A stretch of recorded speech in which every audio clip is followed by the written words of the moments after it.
पिछले एपिसोड में हमने देखा कि लकी ने निर्दलीय उम्मीदवार के तौर पर चुनाव लड़ा। पूरे देश में उसकी सादगी और सच्चाई की लहर दौड़ गई। विराज दुबे और उसकी पार्टी ने हर दांव पेंच आजमाया, लेकिन हर बार लकी का विश्वास भारी पड़ा। अब देश की निगाहें चुनावी परिणामों पर टिकी हैं। अब की कहानी। दृश्य सुबह 6 बजे दिल्ली। लकी ने अपने मतदाता केंद्र में जाकर वोट डाला। उसके चेहरे पर संतोष था, मानो उसने पहले ही जीत का स्वाद छक लिया हो। अब जो होगा देश तय करेगा, उसने मुस्कुराते हुए रश्मि से कहा। दृश्य न्यूज चैनल्स पर काउंटिंग शुरू। हर टीवी स्क्रीन पर बस एक ही नाम, लकी यादव, निर्दलीय। रुझानों में शुरुआत से ही लकी सबसे आगे था। 1 घंटा, लकी आगे 3 घंटे, लकी की बढ़त दोगुनी 5 घंटे। विरोधियों की जमानत जब्त होने लगी। न्यूज एंकर चिल्ला रहे थे, ये इतिहास है। एक निर्दलीय उम्मीदवार ने राजनीति की चूलें हिला दी हैं। लकी बन गया जनता का हीरो। दृश्य विराज दुबे का बंकरनुमा कमरा। विराज टीवी देख रहा था। उसकी आंखों में हार का डर अब साफ था। हम हार नहीं रहे, हम उजड़ रहे हैं, उसने बुदबुदाया। उसका सचिव बोला, सर, लकी 2 लाख से ज्यादा वोटों से जीत रहा है। विराज ने अपना गिलास फर्श पर पटक दिया। ये लड़का सिर्फ चुनाव नहीं जीता, हमारी सत्ता छीन ली है। दृश्य लकी के घर के बाहर भीड़। लोग नाच रहे थे, ढोल बजा रहे थे, बच्चे पटाखे छोड़ रहे थे। लकी भैया जीत गए, अब दिल्ली नहीं पूरा देश बदलेगा। लकी बालकनी में आया, हाथ जोड़े। भीड़ चिल्लाई, भारत का नेता कैसा हो? लकी भैया जैसा हो। हमारा वोट, हमारा गर्व, लकी यादव जिंदाबाद। दृश्य प्रेस कॉन्फ्रेंस। लकी मंच पर था, अब एक निर्वाचित नेता, लेकिन उसकी आंखों में वही विनम्रता।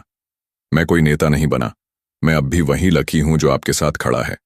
ये जीत मेरी नहीं, आपकी है। ये बदलाव की शुरुआत है, अंजाम नहीं। एक पत्रकार ने पूछा, अब क्या करेंगे आप?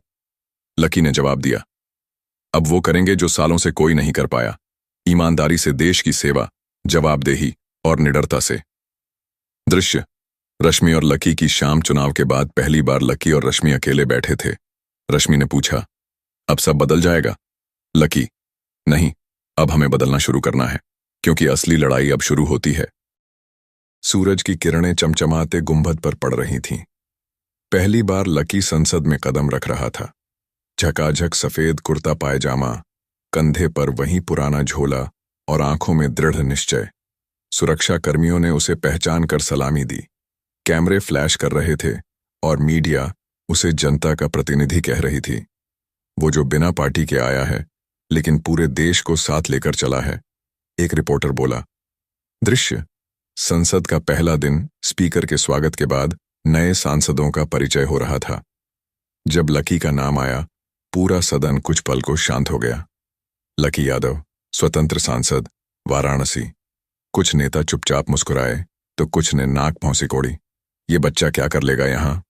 एक वरिष्ठ नेता बड़बड़ाया, लेकिन लकी ने सिर ऊंचा रखा और अपनी सीट की तरफ बढ़ गया।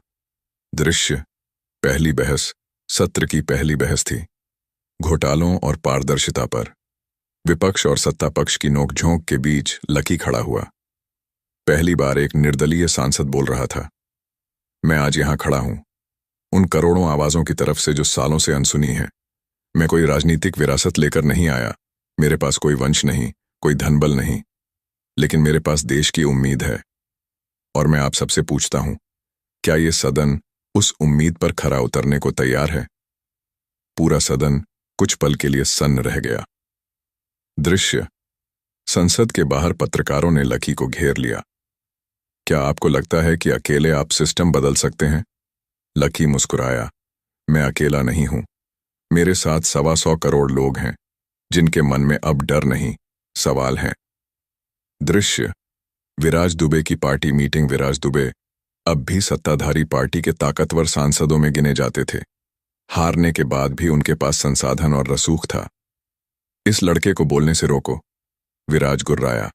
लेकिन सर, वो संसद सदस्य है। तो क्या, सबके सामने नहीं रोक सकते, लेकिन अंदरूनी तरीके हैं। दृश्य लकी को पहला ऑफर। अगले दिन एक आलीशान गाड़ी लकी के घर के सामने रुकी। अंदर से उतरे एक उद्योगपति और एक पूर्व मंत्री। हमें आपकी विचारधारा पसंद आई। क्यों ना हम एक साथ काम करें? हम आपकी अगली चुनावी तैयारी में मदद कर सकते हैं। लकी ने मुस्कुराते हुए कहा, आप मेरी ईमानदारी की कीमत लगाने आए हैं, लेकिन माफ कीजिए, वो बिकती नहीं है।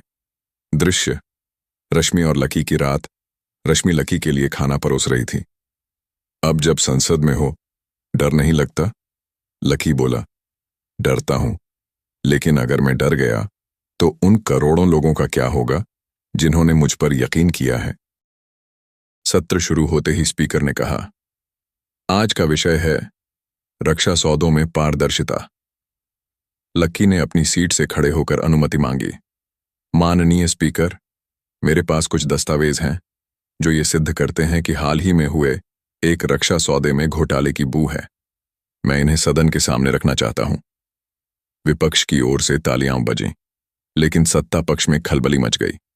विराज दुबे की आंखों में गुस्से की लपटें थीं। दृश्य, सदन में हंगामा जैसे ही लकी ने दस्तावेज लहराए, सत्ता पक्ष के कुछ सांसद उठकर विरोध करने लगे। ये झूठ है, ये सिर्फ सनसनी फैलाने की कोशिश है। लेकिन लकी ने माइक पकड़कर कहा, ये फाइल नहीं, ये जन विश्वास का आईना है। अगर कोई बात झूठ है तो जांच क्यों नहीं करवाई जाती? पूरा सदन शोर से गूंज उठा। टीवी चैनलों पर लाइव प्रसारण चालू था। दृश्य, रश्मि के पास एक प्रस्ताव। उसी समय रश्मि के पास एक प्रसिद्ध न्यूज चैनल की सीईओ मिलने आई। रश्मि, आप लकी की पार्टनर हैं, उसकी विचारधारा जानती हैं। हम चाहते हैं कि आप हमारे न्यूज चैनल का चेहरा बने, एक शो जो सच्चाई दिखाए, सरकार, सिस्टम और समाज की। रश्मि सोच में पड़ गई। मुझे लकी से बात करनी होगी, उसने विनम्रता से जवाब दिया। दृश्य, संसद भवन से बाहर सत्र खत्म होने के बाद लकी बाहर आया तो एक बुजुर्ग महिला ने उसे रोका। बेटा, तुम्हें देखकर लगता है कि मेरा पोता अब भी जिंदा है, वो भी सच्चाई की बात करता था। लकी ने उनकी आंखों में झांका। वहां आशीर्वाद भी था, दर्द भी। दृश्य, विराज दुबे की साजिश। रात को विराज दुबे ने अपने 2 भरोसेमंद लोगों को बुलाया। लकी को संसद में चुप कराना मुश्किल है, लेकिन उसकी छवि को जनता के बीच से मिटाओ। मीडिया में अफवाहें उड़ाओ कि वो विदेशी फंडिंग से काम कर रहा है, और अगर जरूरत पड़े तो। विराज रुका, फिर बोला, उसे ऐसा सबक सिखाओ कि अगली बार सवाल पूछने से पहले 100 बार सोचे। दृश्य, लकी और रश्मि का संवाद। रात को छत पर टहलते हुए रश्मि ने लकी से कहा, तुम्हें बदनाम करने की कोशिश हो रही है। लकी मुस्कुराया, अगर मैं डरूं तो उन लोगों का क्या होगा जो मेरी तरह सोचते हैं? अगर मैं चुप रहूं तो क्या मैं खुद को आईने में देख पाऊंगा? रश्मि ने उसे टटोलते हुए पूछा, अगर मैं एक न्यूज शो होस्ट करूं जिसमें सिस्टम पर सवाल हों, तुम मेरा साथ दोगे? लकी ने उसका हाथ थाम लिया। मैं हर उस आवाज का साथ दूंगा जो सच्चाई बोलती है, और तुम्हारी आवाज सबसे खूबसूरत है। रश्मि ने अपना पहला शो होस्ट किया।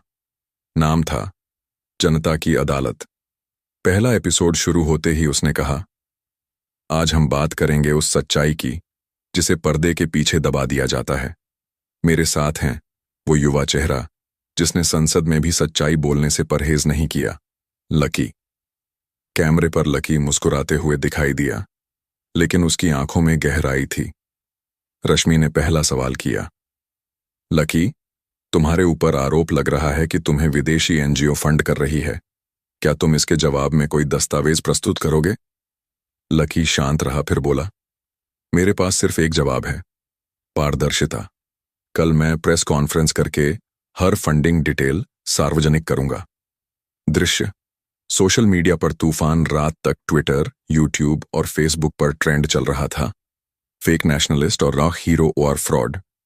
कुछ लोग लकी के पक्ष में थे, कुछ उसके विरोध में। एक वायरल पोस्ट में दिखाया गया कि लकी का नाम एक अंतर्राष्ट्रीय संस्था की लिस्ट में है जिसे देश विरोधी बताया जा रहा था, लेकिन उस लिस्ट की सच्चाई अभी सामने नहीं आई थी। दृश्य, विराज दुबे का मीडिया प्लान। विराज दुबे ने अपने मीडिया सलाहकार से पूछा, क्या वायरल किया? सलाहकार ने उत्तर दिया, वो फर्जी रिपोर्ट तो वायरल हो गई, अब अगले 2 दिन तक हम बस यही दिखाएंगे, लकी विदेशी एजेंट है। विराज ने एक हल्की मुस्कान दी, अब देखना कैसे मीडिया की आग में वो खुद को जला लेता है। दृश्य लकी की तैयारी। अगले दिन सुबह लकी ने प्रेस कॉन्फ्रेंस बुलाई। वहां पहुंचने से पहले रश्मि ने उसका हाथ थामा और कहा, याद रखना, तुम झूठ से नहीं हार सकते अगर तुम्हारा सच पारदर्शी है। लकी ने उसे देखा और बोला, मेरी ताकत तुम हो और तुम्हारे भरोसे को कोई झूठ हिला नहीं सकता। दृश्य प्रेस कॉन्फ्रेंस। देश के सबसे बड़े मीडिया हॉल में हर पत्रकार मौजूद था। लकी ने आते ही कहा, ये रही मेरी पूरी बैंक डिटेल्स, मेरी आय के स्रोत और वो हर संस्था जिसकी मदद से मैं सामाजिक कार्य करता हूं। मैं किसी विदेशी संस्था से एक पैसा नहीं लेता जिसका देश विरोधी एजेंडा हो।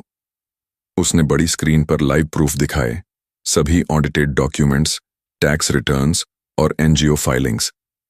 अब मैं आपसे एक सवाल पूछता हूं, अगर मैं गलत हूं तो सजा के लिए तैयार हूं, लेकिन जो लोग मेरे खिलाफ झूठ फैला रहे हैं, क्या वो भी सजा भुगतने के लिए तैयार हैं? पूरा हॉल तालियों से गूंज उठा। दृश्य रश्मि का स्टूडियो।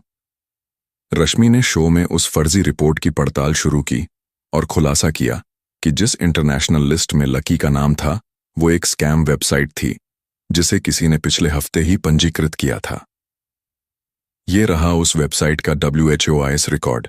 इसे एक फेक नाम से भारत में ही बनाया गया है, रश्मि बोली।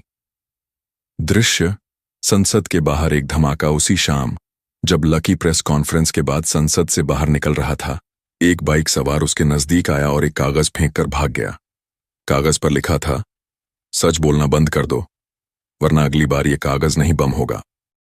कमरे में सिर्फ मेज लैंप की रोशनी थी। लकी उस धमकी वाले कागज को बार बार देख रहा था। वो जानता था कि ये कोई मामूली डराने की कोशिश नहीं थी, बल्कि इसके पीछे कोई बड़ा हाथ था। दरवाजा खटखटाया गया। दरवाजा खोला तो सामने एक अधेड़ उम्र का आदमी खड़ा था जिसने अपना चेहरा स्कार्फ से ढक रखा था। मैं आपके दुश्मनों की फहरिस्त जानता हूं, उसने धीमी आवाज में कहा, और मैं आपको वो नाम दे सकता हूं, लेकिन मेरी एक शर्त है। लकी सतर्क हो गया। कौन हो तुम? मैं कभी विराज दुबे के लिए काम करता था, अब उनके खिलाफ हूं। लकी ने उसे अंदर बुलाया। दृश्य रश्मि का शो जनता की अदालत का अगला एपिसोड। रश्मि ने अपने शो में एक सनसनीखेज खुलासा किया। वो स्कैम वेबसाइट जिसने लकी को देशद्रोही बताया था, उसके पीछे एक डिजिटल मार्केटिंग कंपनी थी और उस कंपनी का कॉन्ट्रैक्ट विराज दुबे के बेटे के नाम पर था। पूरे देश में यह खबर आग की तरह फैल गई। दृश्य विराज दुबे का बंगला। विराज के पास उनके बेटे कार्तिक का कॉल आया। पापा, वो लोग हमारी कंपनी तक पहुंच गए हैं। विराज गुस्से में चीखे, सबूत मिटाओ, अभी के अभी। दृश्य लकी और वो रहस्यमय व्यक्ति। उस आदमी ने लकी को कुछ दस्तावेज दिए जिसमें दिखाया गया था कि किस तरह देश के रक्षा सौदों में विदेश से आने वाले दलालों को अंदर तक घुसाया गया था।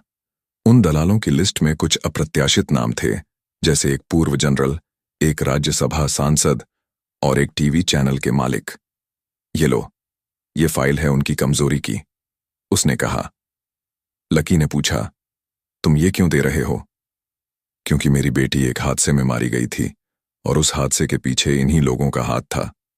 अब मेरी जिंदगी का मकसद सिर्फ एक है, इनका भंडाफोड़। दृश्य सरकारी हलकों में खलबली। PMO ऑफिस में मंत्रियों की एक आपात बैठक चल रही थी। अगर लकी ये सब सार्वजनिक कर देता है तो सिर्फ विराज नहीं, कई मंत्री डूब जाएंगे, एक मंत्री बोला। तो इसे रोकना होगा, किसी ने कहा। नहीं, प्रधानमंत्री बोले, इस बार हम सच का साथ देंगे। देश थक चुका है झूठ से, अगर कुछ मंत्री डूबते हैं तो डूबें। दृश्य एक गुप्त कॉल। लकी को एक अज्ञात नंबर से कॉल आता है। तुमने अब बहुत गहरे खेल में कदम रख दिया है, अगला वार तुम्हारे विश्वास पर होगा। लकी हैरान था, लेकिन उसने पूछा, तुम कौन हो? मैं तुम्हारा सबसे करीबी था, लेकिन अब तुम्हारा सबसे बड़ा दुश्मन हूं। फोन कट जाता है। दृश्य रात को रश्मि का अपहरण। रश्मि अपने चैनल से घर लौट रही थी, तभी उसकी कार को एक काली SUV ने रोक लिया। 4 नकाबपोश लोग उतरे और उसे जबरन खींचकर गाड़ी में डाल लिया। फोन कटने के बाद लकी का चेहरा सख्त हो गया था।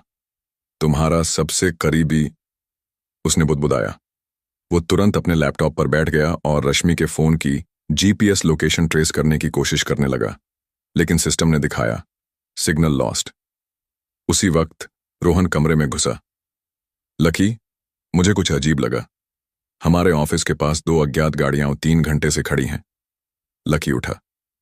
रश्मि को उठा लिया गया है, हमें तुरंत निकलना होगा। दृश्य, काली एसयूवी में रश्मि के मुंह पर टेप था और हाथ पीछे बंधे थे। एसयूवी एक सुनसान फैक्ट्री की ओर बढ़ रही थी। कार में बैठे एक आदमी ने फोन मिलाया। बॉस, लड़की हमारे पास है, अगला आदेश। दूसरी तरफ से जवाब आया, लकी को एक मैसेज भेजो। अगर वो अगला सबूत बाहर लाया तो ये लड़की कभी वापस नहीं मिलेगी। दृश्य, लकी और रोहन। एक हैकर के पास लकी अब सिस्टम से बाहर हल ढूंढ रहा था। उसने एक पुराने दोस्त यश को कॉल किया, जो एक अंडरग्राउंड हैकर था।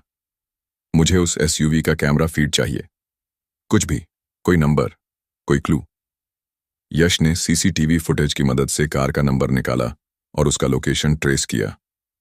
वो लोग शहर के बाहरी इलाके की एक पुरानी फैक्ट्री में हैं। दृश्य, फैक्ट्री के बाहर लकी, रोहन और 2 भरोसेमंद लोग रात के अंधेरे में फैक्ट्री पहुंचे। चारों ओर सन्नाटा था। लकी ने धीरे से कहा, हम यहां नायक बनकर नहीं, पर अच्छाई बनकर घुसेंगे। उन्होंने सीसीटीवी और सुरक्षा सेंसर को डिसेबल कर दिया।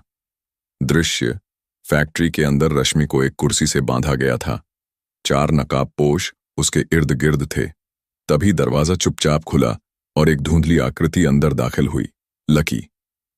कुछ ही सेकंड में वह उन चारों पर टूट पड़ा। पहली बार लकी ने अपनी फिजिकल ट्रेनिंग का पूरा इस्तेमाल किया। चारों को बेहोश कर वह रश्मि के पास पहुंचा और उसकी रस्सियां काट दी। तुम ठीक हो?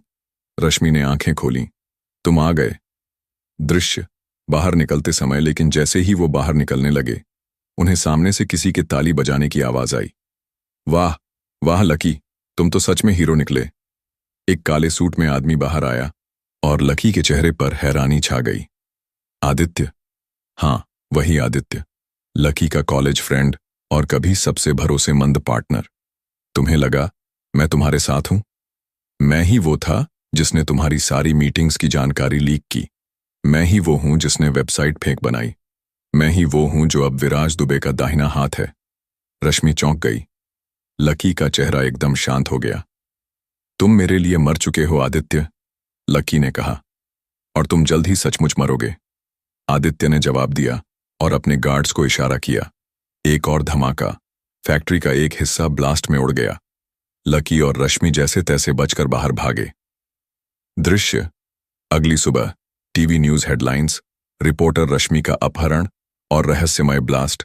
पुलिस के पास कोई क्लू नहीं। लकी फिर बना हीरो, लेकिन पीछे छूट गई एक पुरानी दोस्ती की राख। दिल्ली की सड़कों पर जन सैलाब उमड़ पड़ा था। जगह जगह लोग नारे लगा रहे थे, सच्चाई के साथ खड़े हैं, लकी तुम लड़ो, हम तुम्हारे साथ हैं। हर न्यूज चैनल पर यही बहस थी, क्या सरकार गिरने वाली है? लकी अपने छोटे से अपार्टमेंट में बैठा लगातार फोन कॉल्स का जवाब दे रहा था। देश भर से पत्रकार, वकील और नेता उस तक पहुंचने की कोशिश कर रहे थे। तभी फोन बजा। स्क्रीन पर नाम उभरा, शौर्य मेहता, वह ईमानदार वरिष्ठ पत्रकार जिसे लकी अपना मार्गदर्शक मानता था। लकी, संभल कर, अब तू असली ताकतों के निशाने पर है, शौर्य ने कहा। मुझे डर नहीं लगता सर, बस इतना चाहता हूं कि देश को पूरा सच पता चले। शौर्य ने गहरी सांस लेते हुए कहा, ठीक है, पर अब तुझे साजिश की जड़ में जाना होगा। दुबे अकेला नहीं है, ये पूरा नेटवर्क है, पुलिस, मंत्री, कारोबारी और कुछ मीडिया हाउस तक। लकी के होश उड़ गए। उसे पता था कि मामला बड़ा है, पर यह इतना गहराई तक फैला है, उसने सोचा भी नहीं था। उसी वक्त प्रधानमंत्री के निवास पर एक आपात बैठक चल रही थी। मुख्यमंत्री, रक्षा मंत्री और कुछ गुप्तचर एजेंसी के प्रमुख मौजूद थे। प्रधानमंत्री ने गंभीर स्वर में कहा, यह लड़का हमारे लिए बड़ा खतरा बन गया है, लेकिन हमें लोकतंत्र की मर्यादा भी बनाए रखनी है। रक्षा मंत्री बोले, अगर ये कोर्ट में गया तो सबके नाम सामने आएंगे। पीएम बोले, तो उससे पहले ही उसे किसी विवाद में फंसाना होगा। उसके चरित्र पर सवाल उठाओ, उसे बदनाम करो। अगर वो जनता की नजरों में गिरा तो उसकी बातों का कोई असर नहीं रहेगा। लकी के खिलाफ षड्यंत्र की बुनियाद तैयार हो चुकी थी। उधर लकी अपने दोस्त यश के साथ एक पुराना लैपटॉप खोलकर उन डेटा फाइल्स को स्कैन कर रहा था जो गोविंद सहाय ने उसे दी थीं। तभी एक नाम उस फाइल में उभरा, अर्जुन निगम, रॉ अधिकारी, सेवानिवृत्त। यश, ये नाम देख। अर्जुन निगम का नाम एक टॉप सीक्रेट ट्रांजैक्शन में है। इसका मतलब ये आदमी अंदर की पूरी पोल खोल सकता है। यश बोला, तो मिलते हैं उससे। लकी ने तुरंत प्लेन का टिकट बुक कराया। गंतव्य आर्शिकेश। वहीं पर अर्जुन निगम अब आश्रम में साधु जीवन जी रहा था। पर क्या वो बोलेगा? दिल्ली की एक शांत रात में लकी अपने कमरे की खिड़की के पास बैठा था।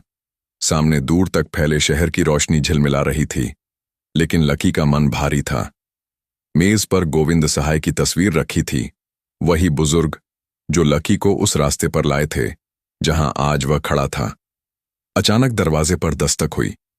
सामने दिव्या खड़ी थी, उसके हाथ में 2 कप कॉफी। लकी ने मुस्कुराकर उसे भीतर बुलाया।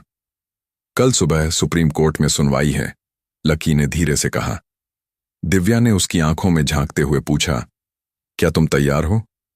तैयार तो हूं, लेकिन डर है कि सच बोलने की कीमत कहीं किसी अपने को न चुकानी पड़े। दिव्या ने उसका हाथ थाम लिया। तुम अकेले नहीं हो लकी। जितने लोग तुम्हें चुप कराना चाहते हैं, उससे ज्यादा लोग तुम्हारे साथ खड़े हैं। देश अब जाग चुका है। लकी ने गहरी सांस ली और फैसला लिया। वह कल कोर्ट में पूरा सच कहेगा, बिना किसी डर के। सुबह का सूरज उगा तो कोर्ट के बाहर मीडिया का जमावड़ा था। सुरक्षा व्यवस्था चाकाचौबंद थी। लकी जब अपनी गाड़ी से उतरा तो कैमरों की फ्लैश लाइट्स चमक उठीं। उसके साथ दिव्या, पत्रकार राधा और कुछ सामाजिक कार्यकर्ता भी थे। कोर्टरूम में लकी ने कटघरे में खड़े होकर अपनी बात रखनी शुरू की। मैं लकी वर्मा, ये नहीं कह रहा कि मैं कोई महान देशभक्त हूं, लेकिन आज अगर मैंने चुप्पी साध ली तो मैं खुद को कभी माफ नहीं कर पाऊंगा। उसने हर दस्तावेज, हर रिकॉर्ड, हर ट्रांजैक्शन कोर्ट को सौंपा। पूरा कोर्टरूम उसकी गवाही से स्तब्ध रह गया। जज ने सभी पक्षों की दलीलों को सुनने के बाद कहा, यह मामला अब देश की शीर्ष जांच एजेंसी को सौंपा जाएगा और अगली सुनवाई में सभी आरोपियों को तलब किया जाएगा। कोर्ट से बाहर निकलते वक्त मीडिया ने लकी को घेर लिया।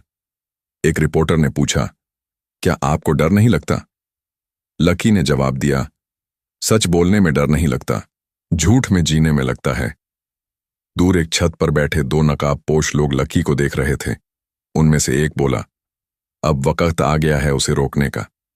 अगली चाल हमारी होगी। रात के लगभग 2 बजे थे।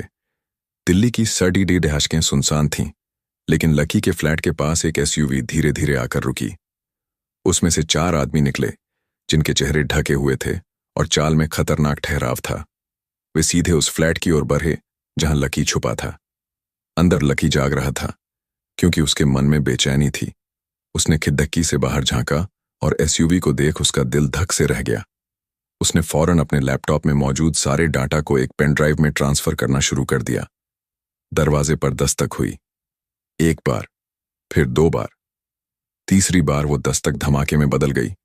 दरवाजा टूटा और नकाबपोश भीतर घुसे, लेकिन लकी बालकनी की रेलिंग से नीचे कूद चुका था। उसे बचने की आदत थी। पीछे खलबली मच गई। उनमें से एक चिल्लाया, वो भाग गया, छत की तरफ जा रहा होगा। लेकिन लकी वहां से एक दोस्त के पुराने गैराज में पहुंचा, जो शहर के दूसरे कोने में था।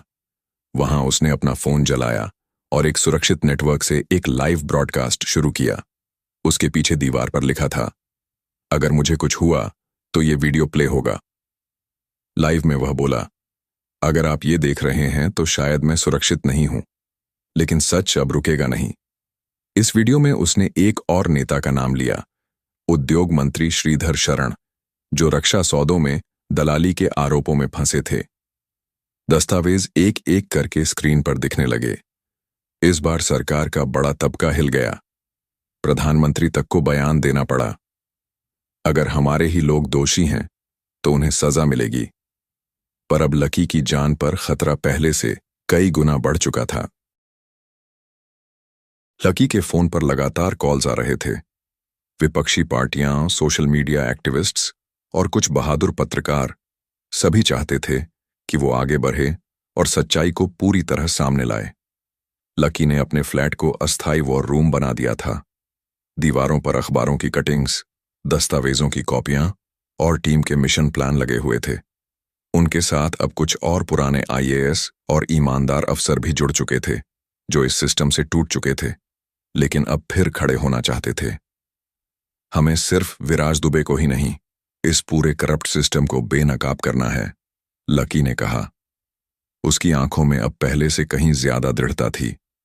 रात के अंधेरे में जब सब सो रहे थे, लकी और उसकी टीम ने एक नई वेबसाइट लॉन्च की, सच की मशाल। इसमें हर दस्तावेज, ट्रांजैक्शन, ऑडियो क्लिप और रिकॉर्डिंग को आम जनता के लिए अपलोड किया गया। वेबसाइट कुछ ही घंटों में वायरल हो गई। सुबह होते ही न्यूज चैनलों पर एक ही नाम था, लकी।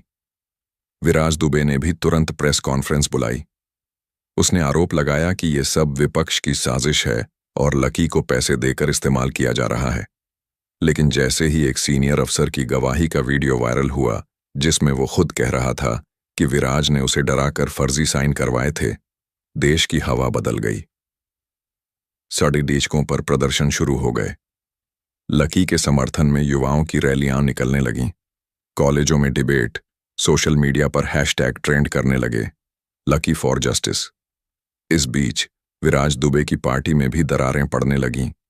कुछ नेताओं ने इस्तीफा देकर लकी के पक्ष में बयान दिए।